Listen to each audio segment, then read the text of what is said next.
स्वागत है आप सभी का देव दर्शन में। आपके साथ मैं हूं निशा। और दर्शकों, जैसा कि आप जानते हैं कि देव दर्शन की हर कड़ी में राज्य भर के मंदिरों के इतिहास के बारे में हम आपको जानकारी प्रदान करते हैं। तो आज के एपिसोड में आपको लेकर चलते हैं विलासगढ़ मंदिर में।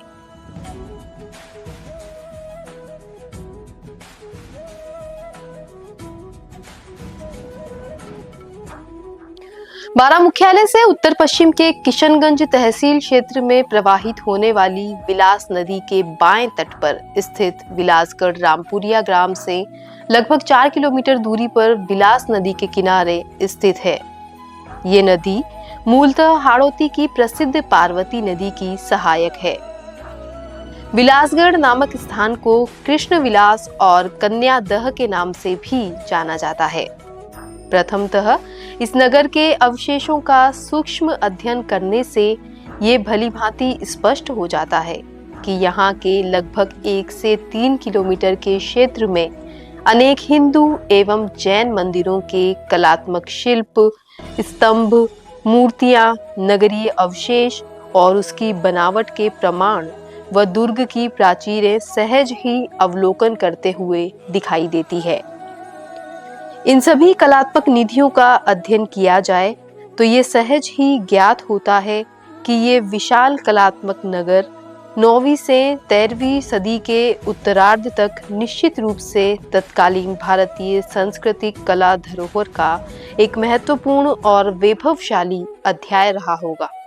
झालावाड़ के इतिहासकार ललित शर्मा के अनुसार विलासगढ़ की पूरा संपदा और प्रामाणिक इतिहास पर अभी तक गंभीर कार्य न होने के कारण इसके निर्माण आदि के बारे में दीर्घावधि से अनेक अनुश्रुतियां सुनी जा रही है। खींची चौहान के इतिहास के लेखक ठाकुर माधो सिंह खींची ने इस नगर के भंजन का अवश्य उल्लेख किया है। उसके अनुसार मध्यकाल में विलासगढ़ पर खींची चौहान राजपूतों का आधिपत्य था। यहाँ मलेसी खींची नामक नरेश था। उसकी रूपवती पुत्री उदुलदे एक सुंदर और ज्ञानवान राजकुमारी थी। पुत्री के सौंदर्य की चर्चा सुनकर तत्कालीन किसी बादशाह ने उसे अपने हरम में लाने का प्रयास किया। असफल प्रयास के बाद बादशाह ने अपने सेनापति दरिया खां के विलासगढ़ पर आक्रमण करने भेजा। असफल प्रयास के बाद बादशाह ने अपने सेनापति दरिया खां को विलासगढ़ पर आक्रमण करने भेजा। राजा मलेसी खींची उस युद्ध में खेत रहे और राजकुमारी विलासगढ़ के एक जलदह में अपनी सहेलियों सहित कूद पड़ी और उसने इस प्रकार अपनी यही लीला समाप्त कर ली। बाद में क्रोधित सेनापति ने विलासगढ़ के वैभव को बुरी तरह से नष्ट कर दिया। राजकुमारी का उक्त जलदह स्थल उसी समय से कन्यादह नाम से पहचाना गया। इस क्रम की जनाश्रुतियों में कई प्रकार के प्रवाद यहाँ प्रचलित है, परंतु उनका कोई ऐतिहासिक आधार नहीं है। पुरातात्विक रूप से देखा जाए तो ऐसी मान्यता है कि विलासगढ़ का निर्माण 8वीं सदी में हुआ होगा, क्योंकि यहाँ 8वीं व 9वीं सदी के शिल्प की सभ्यता झालरापाटन की 8वीं सदी की प्राचीन चंद्रावती नगरी से सहज की जा सकती है। माना जाता है कि विलासगढ़ की नगरीय संस्कृति के संस्थापक अशोक वर्धन नायक राजा थे, परंतु उसके बारे में आधिकारिक पुष्ट जानकारी का अभाव है। विद्वान माधो सिंह खींची ने इस स्थल पर मध्ययुगीन एक शिलालेख का भी पठन किया था। इस लेख से ज्ञात होता है कि संभवतः संवत 1674 तक विलासगढ़ अस्तित्व में रहा हो। इस लेख से ज्ञात होता है कि संभवतः संवत 1674 तक विलासगढ़ अस्तित्व में रहा हो और महाराज कंवरदेव यहाँ के कोई खींची राजपूत शासक रहे होंगे एवं लक्ष्मीदास ठाकुर उनके कोई अधीनस्थ व्यक्ति रहे हों।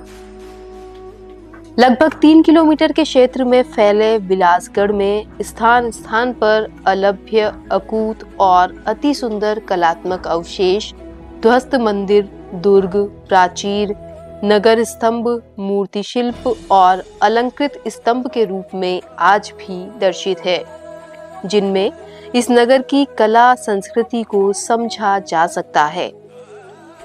यहाँ 1.5 दर्जन ध्वस्त देव भवनों के कलात्मक अवशेष हैं। यहाँ हिंदू स्थापत्य के साथ ही जैन धर्म मंदिरों का भी प्राधान्य रहा, जिनसे यहाँ की व्यापारिक समृद्धि का परिचय मिलता है। जैन मंदिर अपेक्षाकृत अच्छी स्थिति में है। इसमें तीर्थकरों की मूर्तियों के लिए गर्भगृह बने हुए हैं। यहाँ का एक 4 खंबा विष्णु मंदिर दर्शनीय है, जिसकी कला को देखकर अच्छे वास्तुविद भी दांतों तले उंगलियां दबा लेते हैं। इस मंदिर के स्तंभ इतने विशाल और कलांकरण से सुसज्जित है कि संभवतः इनके समान स्तंभ समूचे राजस्थान के किसी देवालयों में होंगे। ये मंदिर 4 भुजा मंदिर के नाम से जाना जाता है। यहाँ अलंकारिक मूर्तियों में शिव, विष्णु, सरस्वती, ब्रह्मा और नरसिंह की मूर्तियों के अलावा यक्ष, यक्षिणी, द्वारपाल, नर्तकी, नायिका, पशु, विचित्र पक्षियों की मूर्तियों सहित अनेक जैन तीर्थकर मूर्तियां भी दृष्टव्य है।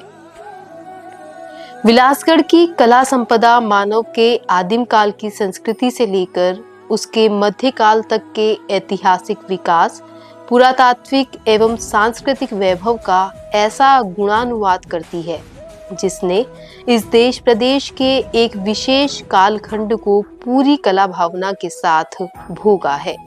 इसीलिए यहाँ के पाषाण कला अवशेषों और मंदिर स्थापत्य में आज भी इतिहास गूंजता है।